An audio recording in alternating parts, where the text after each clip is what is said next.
आता आम्ही प्रचाराच्या दरम्यान जनतेशी संपर्क साधत असताना बरीचशी कामं ही मार्गी लागलेली त्या ठिकाणी दिसतात।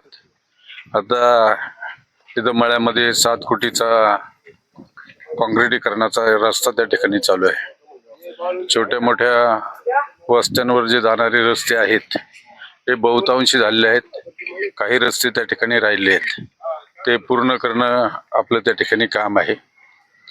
पाण्याच्या संदर्भामध्ये पिंपळगाव हे पाण्याचा मोठ्या प्रमाणामध्ये स्तोत्र असलेलं हे गाव आहे आणि एक बागायती गाव म्हणून या गावाचं नावलौकिक त्या ठिकाणी आहे।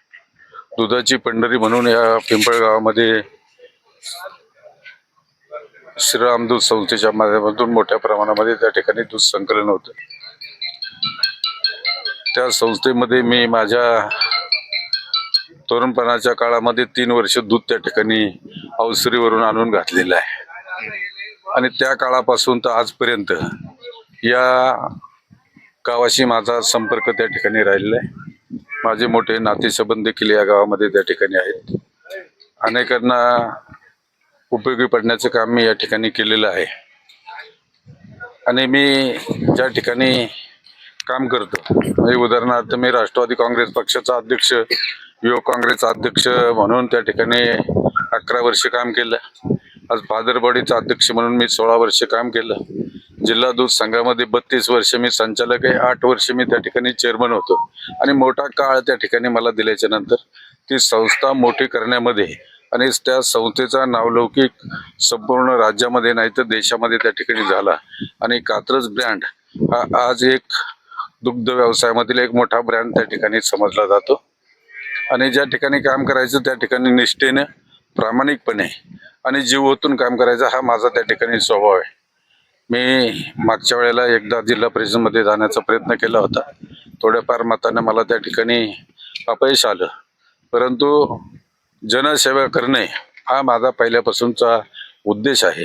सर्वसामान्य कुटुंबामधून येऊन ज्या अडचणी आपल्याला आल्या त्या भावी पिढीला त्या ठिकाणी येऊ नयेत, सर्व सुविधा त्या ठिकाणी त्यांना मिळाल्या पाहिजेत, हा खरं तर माझा त्या ठिकाणी समाजसेवेचा उद्देश आहे। आणि मला खात्री आहे की नामदार दिलीपरावजी वळसे पाटील या तालुक्यामध्ये जे परिवर्तन केलेलं आहे त्या परिवर्तनाच्या जोरावर मी आणि शिवाजीराव निगुट आम्ही दोघेही मताधिक्याने त्या ठिकाणी निश्चितपणे निवडून येऊ याचा मला आत्मविश्वास आहे। नागरिकांना काय आव्हान करणार तुम्ही आता? मी नागरिकांना हेच आव्हान करील की शेवटी आपण विकासाच्या दिशेनं त्या ठिकाणी गेलेले पाहिजे।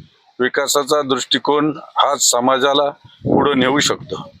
वैचारिक विकास असेल, आर्थिक विकास असेल, या दृष्टिकोनातून आमचा निश्चितपणे त्या ठिकाणी प्रयत्न राहील आणि मी नागरिकांना आव्हान करेल की या तालुक्यामध्ये जे परिवर्तन झालं ते नामदार दिलीपरावजी वळसे पाटील यांच्या अथक प्रयत्नातून, दृष्टिकोनातून आणि त्यांचं असलेलं प्रशासकीय ज्ञान याचा उपयोग आंबेगाव तालुक्याला त्या ठिकाणी झालेला निश्चितपणे आहे। मला आठवतंय की मी ज्या वेळेला महाविद्यालयीन शिक्षण घेत होतो त्यावेळेला या तालुक्यामध्ये डांबरी रस्ता बघायला सुद्धा नव्हता, फक्त पुणे नाशिक रस्ता आणि भीमाशंकरचा तो देखील सिंगल रस्ता होता। आज आपण वस्तीना वस्ती गावाशी जोडलेली आहे, ती डांबरी रस्त्याने जोडलेली आहे। प्रत्येक गाव हे दुसऱ्या गावाला डांबरी रस्त्यानं त्या ठिकाणी जोडलेलं पाहतोय।